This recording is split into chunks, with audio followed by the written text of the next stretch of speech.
Good evening children. आज थोड़ा technical problem की वजह से मैं अब आपकी वीडियो कर पा रही हूँ। आज मैं 7वीं कक्षा की किया गया पद्य मैं भी नाम कमाता, इस पद्य के प्रश्नोत्तर के बारे में आपसे कुछ बातचीत करना चाहूँगी बच्चों। एक एक प्रश्न को हम यहाँ पर डिस्कस करते जाएंगे। मैं समझाती जाऊँगी आपको, कन्नड़ में भी थोड़ा थोड़ा कहूँगी, ठीक है। अभी शब्दार्थ है यहाँ पर। रोज़ का मतलब होता है प्रतिदिन, हर दिन। नाम कमाना, प्रसिद्ध होना, फेमस होना। सीमा, सरहद या बॉर्डर। झटपट, तुरंत, इमीडिएट ಅಂತ ಆಗುತ್ತೆ। नेक्स्ट भर्ती, प्रवेश पाना, एडमिशन लेना। खबर, समाचार, न्यूज़ होता है। नन्हा, छोटा, टाइनी, स्मॉल। मुस कर रह जाना, मन महसूस कर रह जाना, मतलब दुखी होना। ओके, अभी मैं आपको इस पद्य के सारांश समझाऊंगी। यहाँ पर देखिए डॉक्टर दिविक रमेश जी क्या कहते हैं। एक छोटे बच्चे ने सीमा में सैनिकों की साहस गाथा सुनी थी। यहाँ पर क्या होता है, इनकी इमेजिनेशन होगा शायद। ಇಲ್ಲಿ ಕವಿ ಅವರು ಏನು ಹೇಳ್ತಾರಂದ್ರೆ, ಒಂದು ಚಿಕ್ಕ ಮಗು ನಮ್ಮ ಬಾರ್ಡರಲ್ಲಿ ಸೈನಿಕರ ಒಂದು ಸಾಹಸ ಅದರ ಕಥೆಗಳನ್ನು ಕೇಳಿರ್ತಾನೆ। उसमें भी बंदूक लेकर, लेट कर हुआ है ट यहाँ पर गलत है, लेकर फौज में भर्ती होने और ರಾಷ್ಟ್ರಪತಿ से पुरस्कार पाने की इच्छा हुई। ಅದನ್ನೆಲ್ಲ ಸಾಹಸದ ಕಥೆಗಳನ್ನು ಕೇಳಿ ಆ ಮಗುಗೂ ಕೂಡ ಇಲ್ಲಿ ಏನು ಅನ್ಸುತ್ತಂದರೆ, ಸೈನ್ಯದಲ್ಲಿ ಸೇರಿಕೊಂಡು ರಾಷ್ಟ್ರಪತಿಯಿಂದ ಪುರಸ್ಕಾರ ಪಡಿಬೇಕು, ಪ್ರಶಸ್ತಿಯನ್ನು ಪಡಿಬೇಕು ಅನ್ನೋ ಇಚ್ಛೆ ಆಗತ್ತೆ। ಪ್ರಸ್ತುತ ಕವಿತಾ ಮೇ ಇಸ್ಕಾ ಸುಂದರ ವರ್ಣನ್ ಹೈ, ಈ ಒಂದು ಪದ್ಯದಲ್ಲಿ ಅದರ ಸುಂದರವಾದಂಥ ವರ್ಣನೆ ಇರುವಂತಹದ್ದು। ಯಹ ಕವಿತಾ ಸಚ್ಮುಚ್ ಬಚ್ಚೋಂ ಕೆ ಲಿಯೇ ಪ್ರೇರಣಾರ್ಧಕ ಹೈ, ಅಂದರೆ ಈ ಒಂದು ಪದ್ಯ ನಿಮ್ಮೆಲ್ಲರಿಗೂ ಕೂಡ ಒಂದು ಇನ್ಸ್ಪಿರೇಷನ್ ಕೊಡುವಂಥ ಒಂದು ಪೋಯಮ್ ಆಗಿರುವಂಥದ್ದು। यहाँ पर मैं भी पढ़ती जाऊंगी, आप समझिए। थोड़ा स्पेलिंग मिस्टेक्स है, मिडल आपको अच्छे करना है, ठीक है। एक बच्चा हर रोज सीमा की खबर, यानी सैनिक सीमा में किस तरह बहादुरी दिखा रहे हैं इसके बारे में, नारा नहीं बारे में सुनता था। ಒಂದು ಮಗು ಇಲ್ಲಿ ಬಾರ್ಡರಲ್ಲಿ ಸೈನಿಕರು ಯಾವ ರೀತಿ ತಮ್ಮ ಸಾಹಸವನ್ನು ತೋರಿಸ್ತಾರೆ ಅನ್ನೋದ್ರ ಬಗ್ಗೆ ಕೇಳಿರ್ತಾನೆ। और वह मन ही मन दुखी होता था क्योंकि, ಮತ್ತು ಅವನು ಮನಸ್ಸಲ್ಲೇ ದುಃಖಿತ ಆಗ್ತಾ ಇರ್ತಾನೆ। ಯಾಕೆ ಅಂತ ಹೇಳಿದ್ರೆ, अगर मैं छोटा बच्चा न होता तो मैं भी हाथ में बंदूक लेकर मैं भी खुद सीमा पर लड़ने जाता। ನಾನು ಸಣ್ಣ ಮಗು ಆಗಿರಲಿಲ್ಲ ಅಂದರೆ ಕೈಯಲ್ಲಿ ಬಂದೂಕ್ ಹಿಡ್ಕೊಂಡು ಬಾರ್ಡರಿಗೆ ಹೋಗಿ ನಾನು ಕೂಡ ಏನು ಮಾಡ್ತಾ ಇದ್ದೆ, ಲಡ್ನೆ ಅಂದರೆ ಯುದ್ಧ ಮಾಡಲಿಕ್ಕೆ ಹೋಗ್ತಾ ಇದ್ದೆ। ಶತ್ರುओं को मारकर मैं भी नाम कमाता, ಶತ್ರುಗಳನ್ನು ಹೊಡೆದೋಡಿಸಿ ನಾನು ಕೂಡ ಫೇಮಸ್ ಆಗ್ತಾ ಇದ್ದೆ ಅನ್ನುವಂಥದ್ದು ಮಗುವಿನ ಇಲ್ಲಿ ಇಚ್ಛೆ। वह सोचता है कि झटपट मैं बड़ा होकर फौज में भर्ती हो जाऊं, शत्रुओं से लड़ूं, तब मुझे भी राष्ट्रपति की ओर से बड़ा सा पुरस्कार मिलेगा। मतलब यहाँ पर ನಾನು ಬೇಗನೆ ಅವನು ಏನು ಯೋಚನೆ ಮಾಡ್ತಾನಂದರೆ, ಬೇಗನೆ ದೊಡ್ಡವನಾಗಿ ಸೇನೆಯಲ್ಲಿ ಸೇರಿಕೊಂಡು ಶತ್ರುಗಳ ಜೊತೆ ಹೋರಾಡಿ, ಅವಾಗ ಏನಾಗುತ್ತೆ, ಹೋರಾಡಿದಾಗ ರಾಷ್ಟ್ರಪತಿಗಳು ನನಗೂ ಕೂಡ ಒಂದು ದೊಡ್ಡದಾದಂಥ ಪ್ರಶಸ್ತಿಯನ್ನು ನಮಗೆ ಸಿಗಬಹುದು ಅಂತ ಹೇಳಿ ಯೋಚನೆ ಮಾಡ್ತಾ ಇದ್ದಾನೆ। ಇಸೆ ದೇಕರ್ ಮೇರಿ ಮಾ ಕಿತ್ನಿ ಖುಷ್ ಹೋ ಜಾತಿ, ನಾನು ಪ್ರಶಸ್ತಿ ತಗೊಳ್ಳೋದನ್ನು ನೋಡಿ ನನ್ನ ಅಮ್ಮ ಕೂಡ ಎಷ್ಟು ಸಂತೋಷ ಪಡ್ಬೋದು। ಜಬ್ಕಿ ಮೇ ಬಿ ನಾಮ ಕಮಾತ, ಯಾವಾಗ ಅಂತ ಹೇಳಿದ್ರೆ ನಾನು ಫೇಮಸ್ ಆದರೆ ಅಮ್ಮ ಕೂಡ ಸಂತೋಷ ಪಡ್ತಾಳೆ ಅನ್ನುವಂಥದ್ದು ಈ ಪದ್ಯದ ಒಂದು सारांश समरी। ओके बच्चों, ठीक है। अभी यहाँ पर प्रश्नोत्तर को हम देखेंगे। पहला प्रश्न, बालक रोज रोज कौन सी खबरें सुनता है। यहाँ पर उत्तर है, बालक रोज रोज सीमा की खबरें सुनता था, ಅಂದರೆ ಬಾಲಕ ದಿನಾಲು ಬಾರ್ಡರಲ್ಲಿ ಆಗುವಂಥ ನ್ಯೂಸನ್ನು, ಸುದ್ದಿಯನ್ನು ಕೇಳ್ತಾ ಇದ್ದ। ಎರಡನೇ ಪ್ರಶ್ನೆ, बालक अपने हाथ में क्या लेना चाहता है। बालक अपने हाथ में बंदूक लेना चाहता है, ಅಂದರೆ ಹುಡುಗ ತನ್ನ ಕೈಯಲ್ಲಿ ಏನನ್ನು ತಗೊಳ್ಬೇಕು ಅಂತ ಇಚ್ಛೆ ಪಡ್ತಾನೆ, ಅವನು ತನ್ನ ಕೈಯಲ್ಲಿ ಬಂದೂಕನ್ನು ತಗೊಳ್ಬೇಕು ಅಂತ ಇಚ್ಛೆ ಪಡ್ತಾನೆ। ಥರ್ಡ್ ಕ್ವೆಶ್ಚನ್, बालक किसमें भर्ती होना चाहता है।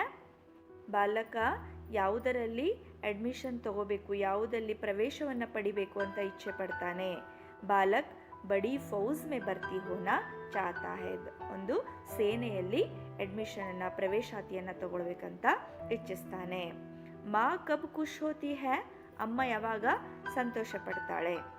ಮಾ तब सब नहीं तब होना वहाँ पर तब खुश होती है जबकि अपना बेटा राष्ट्रपति से पुरस्कार प्राप्त करता है. ಯಾವಾಗ ತನ್ನ ಮಗು ರಾಷ್ಟ್ರಪತಿಗಳಿಂದ ಪುರಸ್ಕಾರವನ್ನು ಪ್ರಶಸ್ತಿಯನ್ನು ಪಡಿತಾನೋ ಅವಾಗಮ್ಮ ಸಂತೋಷ ಪಡ್ತಾಳೆ.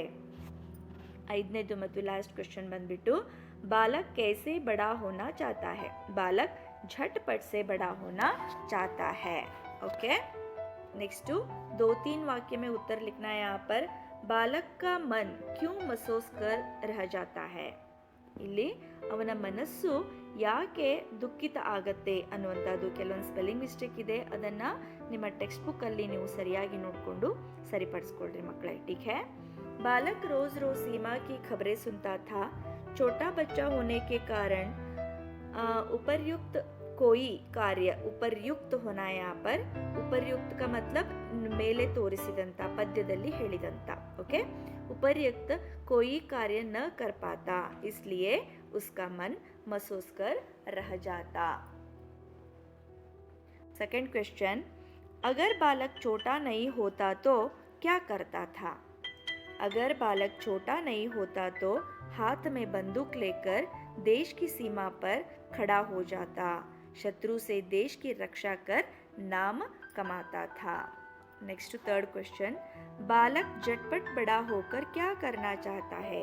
ಅವನು ಬೇಗ ದೊಡ್ಡವನಾಗಿ ಏನು ಮಾಡಬೇಕಂತ ಇಚ್ಛಿಸ್ತಾನೆ. बालक झटपट बड़ा होकर बड़ा फौज में भर्ती होना चाहता है. देश की सीमा पर खड़े होकर शत्रुओं से देश की रक्षा करता और नाम कमाता. राष्ट्रपति से पुरस्कार प्राप्त करता. इससे माँ को भी ಖುಷ್ ದೇಖ್ ಪಾತಾ. ನೋಡ್ರಿ, ಮಗು ಬೇಗ ದೊಡ್ಡವನಾಗಿ ಸೇನೆಯಲ್ಲಿ ಭರ್ತಿಯಾಗಿ ದೇಶದ ಸರಹದ್ದಲ್ಲಿ ನಿಂತ್ಕೊಂಡು ಶತ್ರುಗಳನ್ನು ಎದುರಿಸ್ತಾ ದೇಶವನ್ನು ರಕ್ಷಣೆ ಮಾಡ್ತಾನೆ ಮತ್ತು ತಾನು ಕೂಡ ಫೇಮಸ್ ಆಗ್ತಾನೆ. ರಾಷ್ಟ್ರಪತಿಗಳಿಂದ ಒಂದು ಪ್ರಶಸ್ತಿಯನ್ನು ತಗೊಂಡು ಅಮ್ಮ ಖುಷಿಯಾಗೋದನ್ನು ನೋಡಬೇಕು ಅಂತ ಇಚ್ಛೆ ಪಡ್ತಾನೆ. ಓಕೆ, नेक्स्ट यहाँ पर जोड़कर लिखना है. पहले प्रश्न जैसा टेक्स्ट बुक में वैसा है, आंसर्स केड़क है नीचे हैं. रोज़ रोज़ सीमा की खबरें. अगर न होता छोटा बच्चा झटपट होकर बड़ा फौज में माँ कितनी खुश होती जब में. ಇದು ಆನ್ಸರ್ಸು. नेक्स्ट इन शब्दों के लिए अन्य वचन रूप. ओके, खबर खबरें, लड़का लड़के, हाथ हाथे, पुरस्कार पुरस्कारे. ओके, नेक्स्ट इन शब्दों के लिए विलोम शब्द. बड़ा छोटा एक अनेक सुख दुख पाना खोना. ದ್ವಿರುಕ್ತಿ ಶಬ್ದ ಬರಿಬೇಕಿಲ್ಲಿ. ನೋಡ್ರಿ, ಅದನ್ನು ಯಾವ ರೀತಿ ಇದೆ ಅದನ್ನು ಓದಿ ಮತ್ತು ಅದೇ ರೀತಿ ಎಲ್ಲವನ್ನ. ದ್ವಿರುಕ್ತಿ ಅಂದರೆ ಅದು ಸೇಮ್ ಇರೋ ಶಬ್ದನ ಎರಡು ಸತಿ ಪ್ರೊನೌನ್ಸ್ ಮಾಡೋದು. द्वि का मतलब दो है, उक्ति का मतलब है बोलना, 2 बार बोलना. एक ही शब्द को 2 बार बोलने वाले शब्दों को हम क्या कहते हैं, द्विरुक्ति शब्द यहाँ पर कहते हैं. रोज़ रोज़, धीरे धीरे, जल्दी जल्दी, पल पल, सुन सुन कर, मुसुक कर. ऐसा जैसा है ऐसे ही फिर एक बार रिपीट करना. नेक्स्ट समानार्थक शब्द यहाँ पर आपको लिखना है. एक उदाहरण है लड़का बच्चा. ओके, खुश संतोष अथवा आनंद भी आप लिख सकते हो. पुरस्कार इनाम या प्रशस्ति. फौज सेना. रोज प्रतिदिन, हर दिन, खबर समाचार. नेक्स्ट बिना 12 कड़ी. मतलब 12 कड़ी कैसे क्या करते हो आप लोग, जो स्वर मात्राओं को लगाकर जो 12 कड़ी लिखते हो, क का की कू के कै को. ऐसा नहीं है. आपको बिना 12 कड़ी वाले मतलब बिना मात्रा वाले कुछ शब्द यहाँ पर लिखने हैं. कल, नल, जल, फल 2 अक्षरों का. बाद में आता है 3 अक्षरों का. पवन, नमन, महल, कमल. 4 अक्षरों वाले शब्द उपवन, अजगर, बर्तन और बरगद। ठीक है बच्चों, नेक्स्ट यहाँ पर आ रहा है रचनात्मक अभिव्यक्ति। यहाँ पर रचनात्मक अभिव्यक्ति में क्या हुआ है बच्चों, एक झंडे को चित्र दिखा रहे हैं। वहाँ पर आप देख रहे हो पेज नंबर 26 अपने टेक्स्ट बुक में झंडे का चित्र है और ब्रैकेट में कुछ शब्द दिए हैं, सफेद, तीन, सलाम, चक्र, तिरंगा, केसरिया, हरा, और नीचे फिल इन द ब्लैंक्स दिया गया है। जो फिल इन द ब्लैंक्स है वहाँ पर खाली जगह है, उन खाली जगहों को जो ब्रैकेट में दिए गए शब्दों से आपको भरना है बच्चों। ठीक है, यह तिरंगा झंडा है, इसमें 3 रंग हैं। ओके, सबसे ऊपर केसरिया रंग है, बीच में सफेद रंग है, सबसे नीचे हरा रंग है, बीच वाली पट्टी पर एक चक्र है। हम तिरंगे झंडे को सलाम करते हैं। ठीक है बच्चों, नेक्स्ट यहाँ पर आपके प्रश्न खत्म होते हैं। जो 10वीं प्रश्न है, इन शब्दों को पढ़ो, समझो और लिखो जो आपके टेक्स्ट बुक में है। उदाहरण दिया है खबर खबर, जैसा है वैसा ही लिखना है, इसलिए मैंने यहाँ पर इस प्रश्न को नहीं लिया है बच्चों। ठीक है, लेकिन आपको अपने नोट्स में ज़रूर सब शब्दों को उच्चारण करते हुए लिखना ही लिखना है। ठीक है बच्चों, थैंक यू। आपको मेरे चैनल पर सब्सक्राइब भी करना होगा। ठीक है।